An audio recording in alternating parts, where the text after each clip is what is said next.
da aula de hoje é sobre as zonas climáticas da Terra, os fusos horários e escala cartográfica.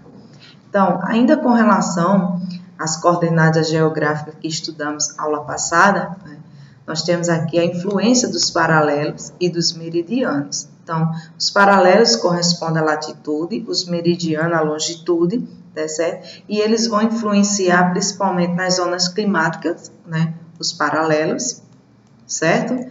E os meridianos vão influenciar na questão aí do fuso horário, certo?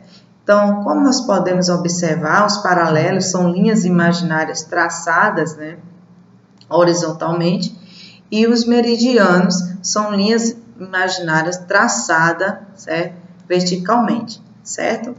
Então, com relação às zonas climáticas da Terra, nós podemos identificar elas aqui em destaque, certo? Então, os trópicos, né, de Câncer, tá bem aqui, e o trópico de Capricórnio, certo? O trópico de Câncer, ele está no hemisfério norte, ou seja, ele está acima da linha do Equador, e o trópico de Capricórnio, ele está ao sul, ou seja, abaixo da linha do Equador. Entre a linha do Equador, bem aqui, ó, certo?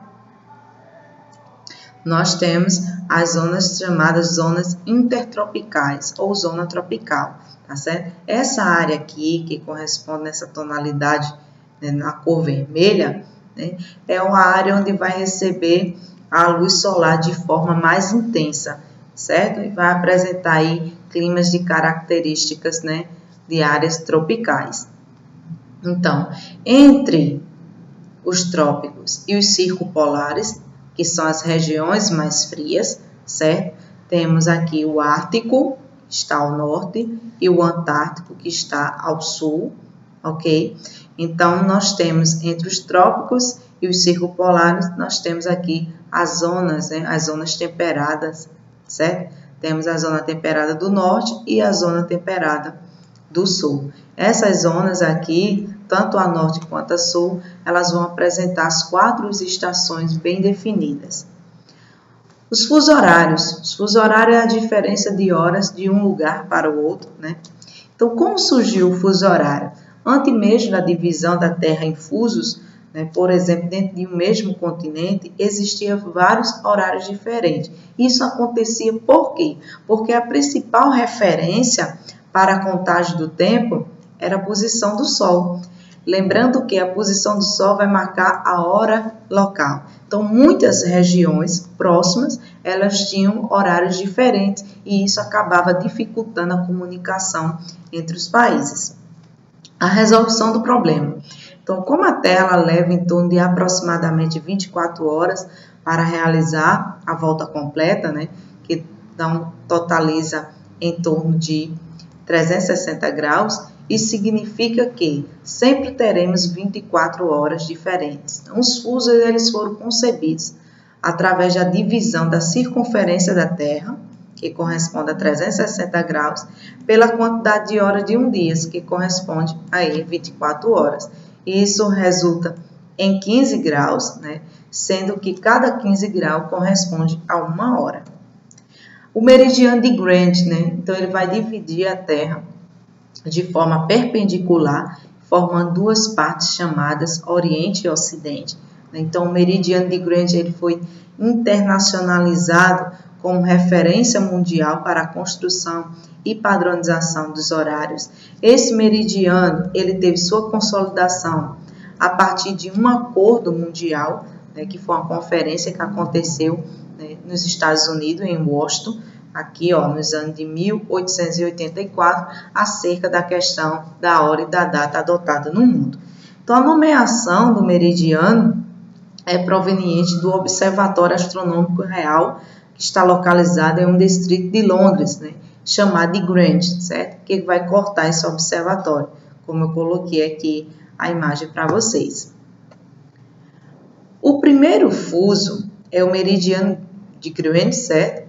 Com a longitude aqui, ó, de 0 graus. Então, qualquer ponto localizado a oeste aqui, ou ocidente, certo? Hemisfério ocidental, estará atrasado em relação ao meridiano de Greenwich, certo? Qualquer ponto que esteja localizado a leste do meridiano de Greenwich, certo? Ele estará aqui a leste ou oriental, ele estará adiantado. Lembrando que trata-se de um acordo, pois a hora solar sempre será diferente em qualquer ponto da Terra. A sigla GMT, né, que se refere-se aqui a Greenwich Mean Time, né, hora média de Greenwich, certo? Então, a linha internacional da data, ela é uma linha imaginária que vai atravessar o Oceano Pacífico, certo? Bem aqui, fazer a localização para vocês. Certo? Então, essa linha, ela atravessa o Oceano Pacífico, ela está do lado oposto, né, do meridiano de Greenwich, certo? Por isso é chamado de antimeridiano e está a 180 graus, certo? No calendário, certo? Por exemplo, se você cruzar de oeste para leste, você ganha um dia, e se você cruzar de leste para oeste, você perde um dia, né? Ou seja, se oeste é 1º de janeiro, nesse caso aqui, se eu cruzar de oeste para leste, certo? No lado leste ainda é 31 de dezembro. Como funciona? Então, as horas aumentam para leste e as horas vai diminuir para oeste. Então, eu coloquei esse exemplo aqui, certo? Para a gente poder identificarmos a diferença com relação, né, à questão da diferença de horas ou a diferença de fusos. Então, por exemplo, São Paulo está a 45 graus a oeste. Xangai está a 120 graus a leste. Observamos que se trata de hemisférios o quê? Diferente. Então, soma, certo? Então, 45, que corresponde a São Paulo, dividido por 15, me dá um resultado de 3. 120, que corresponde a Xangai, dividido por 15, me dará um resultado de 8. Então, vou somar 3 mais 8. Então, a diferença aí de hora ou de fusos entre São Paulo e Xangai é de 11 horas. Podemos também fazer de uma outra forma, 45 graus mais 120, que me totaliza aí então, o valor de 165 graus, dividido por 15, que vai me dar 11 horas ou 11 fusos. Porém, quando isso acontece em hemisférios diferentes, né, eu vou somar, e quando acontece em hemisférios iguais, eu vou subtrair. Então, por exemplo, São Paulo está a 45 graus a oeste, Cidade do México está a 75 graus a oeste. Então, nós observamos que estão em hemisférios o quê? Iguais. Então, 75 menos 45, resultado de 30, resulta em 30 graus, dividido por 15, e dá a diferença aí entre São Paulo e Cidade do México de 2 horas ou 2 fusos. Então, as longitudes, né, e os fusos horários, o fuso horário brasileiro. Então, o Brasil ele tem uma grande extensão longitudinal, né, de leste para oeste. Então, nós temos 4 fusos horários, né? A hora oficial do Brasil é a hora de Brasília, que está localizada aqui, ó, no 2º fuso, e está aí com relação ao meridiano de Greenwich, está a 3 horas de atraso, tá certo? Então, houve uma mudança de fusos no Brasil em 2008, houve uma alteração, certo? Em que o país perdeu seu 4º fuso aqui, ó, certo? Que corresponde ao estado do Acre e uma parte ocidental da Amazônia. Então, oficialmente, mudar os fusos é uma questão teórica, certo? Como os limites são uma convenção, então os fusos eles acabam sendo mais maleáveis. Então, oficialmente, o objetivo da mudança do fuso horário no território, né, nacional brasileiro é, de fato, melhorar a integração do país. Então, depois de 2008, o Brasil ficou apenas com 3 fusos horários. E em 2013, certo? Novamente, esse fuso horário ele foi alterado, certo? Então, ele foi alterado Então, o quarto fuso horário, ele retornou, né, ao território brasileiro.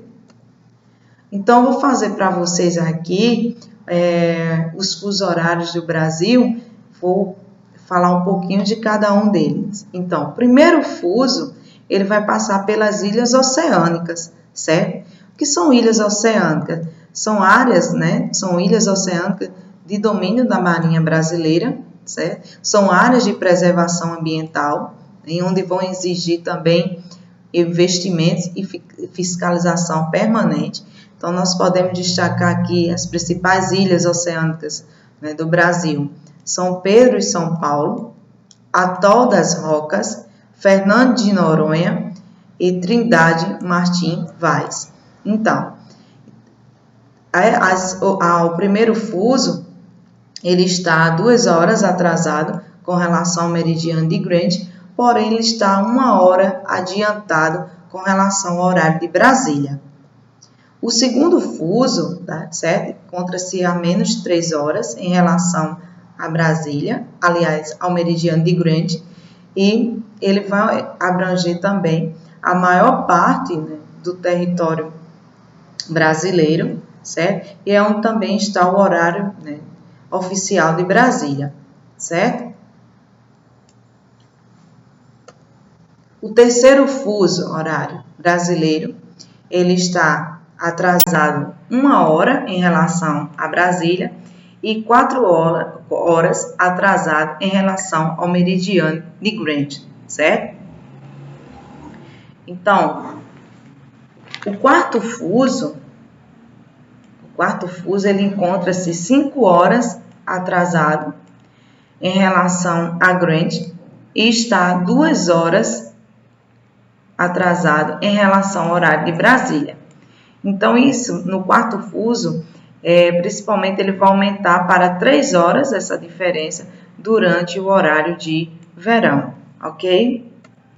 Então, o horário de verão, ele tem como objetivo, na verdade, aproveitar melhor a luz natural, né?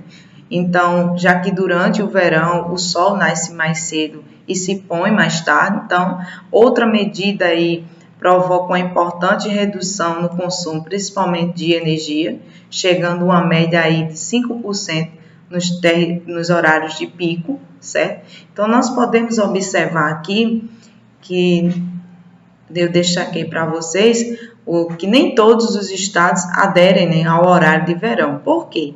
Em áreas muito próximas do Equador, a variação de luz ela é mínima ao longo do ano. Então, isso não compensa, né, alguns estados adotarem o horário de verão. Até o próximo vídeo com escala cartográfica.